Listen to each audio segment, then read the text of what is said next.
But first, what a terrible day. It seems that politicians and journalists of the left have already forgotten the bloody lessons from the Bondi massacre of Jews.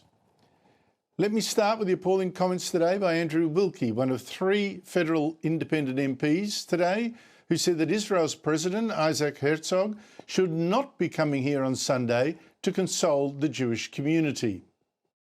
This is a time to be bringing the country together, not driving a fault line through the country next week by dividing the country further, by allowing such an inflammatory visit to occur.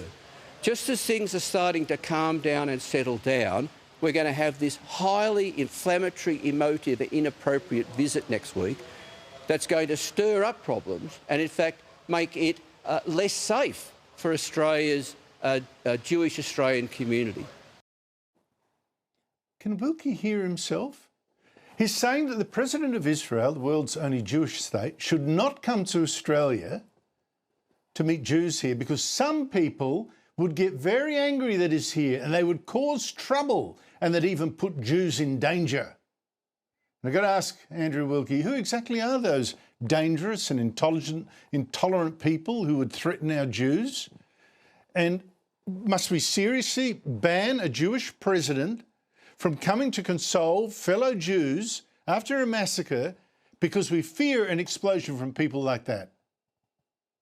That is the kind of pandering to the hard left and anti-Israel haters which actually helped to create this lethal Jew hatred in the first place. It made the haters feel powerful and legitimised. And that was one lesson from Bondi. Another was that the vicious slander of Israel, the exaggerations, the lies by the haters, that made this Jew hatred overwhelming, made it hysterical. Yet we're seeing it all over again with the visit of Isaac Herzog, the former leader of Israel's Labour Party, who's not just the president of Israel, mind, he's the son of an Israeli president as well.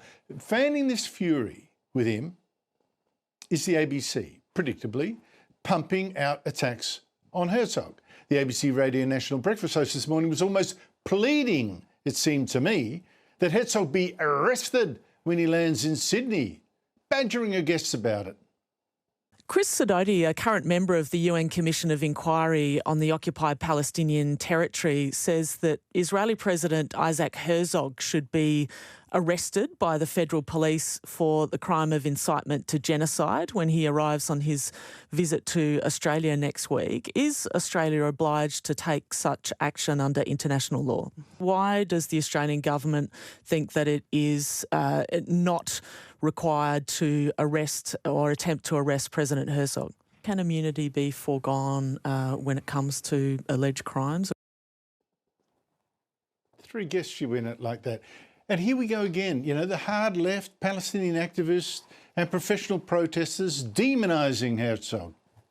We've just met with Palestine activists from all around the country and decided that we are announcing a nationwide march and national day of protest against this war criminal on Monday, the 9th of February. So that Monday evening, thousands and thousands and thousands of us are going to be gathering in dozens of cities all around this country to say this war criminal is not welcome here. If he steps foot in this country, he should be arrested and investigated for the war crimes that he is alleged to have carried out.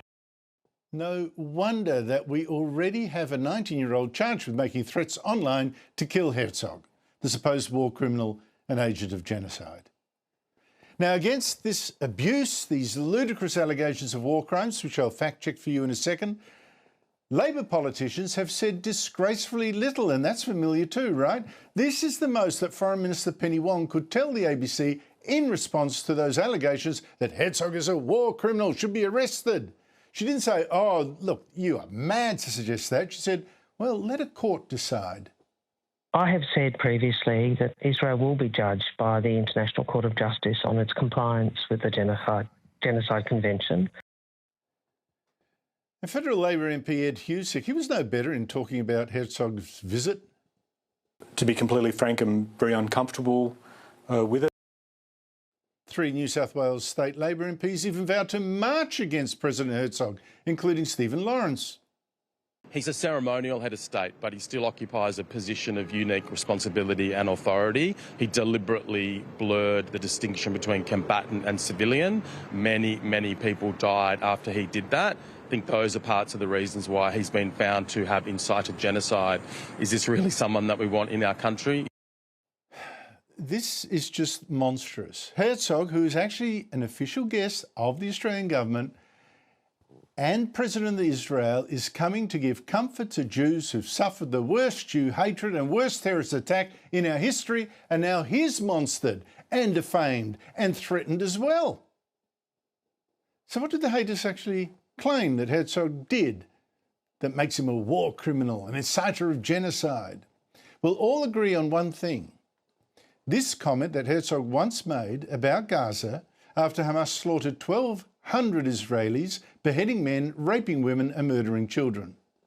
It's an entire nation out there that is responsible. It's not true. This rhetoric about civilians not aware, not involved, it's absolutely not true. Now, Herzog minutes later clarified that, saying, no, of course he didn't mean all Palestinians were guilty and all were targets. He said he meant civilians like the ones who had Hamas rockets firing at Israelis from their home. And I've shown you those sorts of things before. And of course he doesn't want all people in Gaza killed. And of course Israel hasn't tried to do that. There is no genocide. That's a lie. And that comment of his does not make Herzog a war criminal, unless you're an extremist who wants to believe it. His words were clumsy, true. But what Herzog was referring to, and he clarified it, let me repeat, was that the people of Gaza actually voted to be ruled by Hamas terrorists. They voted for them. They have not risen against Hamas. And I'll add that in the very first opinion poll taken by a very respected Palestinian polling group, 2 months after the October 7 massacre of those 1,200 Jews, an astonishing 72% of Palestinians polled said they approved that horrific attack that started this war. So, who was then that supposed United Nations expert demanding Herzog's arrest that the ABC was quoting so eagerly today? As you know, the word of God. He's Australian Chris Sidoti, this guy. That the Israeli army is one of the most criminal armies in the world. Yes, well, Sidoti's bias can be further judged by the fact that he's on the advisory committee of an anti-Israeli group that has falsely called Israel an apartheid regime, falsely accused it of genocide, and on top of all that has damned it as an apartheid, racist, colonialist regime, all those buzzwords of the left. I wouldn't trust Chris Sidoti's judgment on Israel for 1 second, but to the ABC, he's a guru. So, we are back to where we were before Bondi supposedly shocked us to our senses. Israel demonised again. A Jewish leader slandered and threatened. Mass protests planned to stir up the hate. That is shameful. It is sick, and it is very, very dangerous.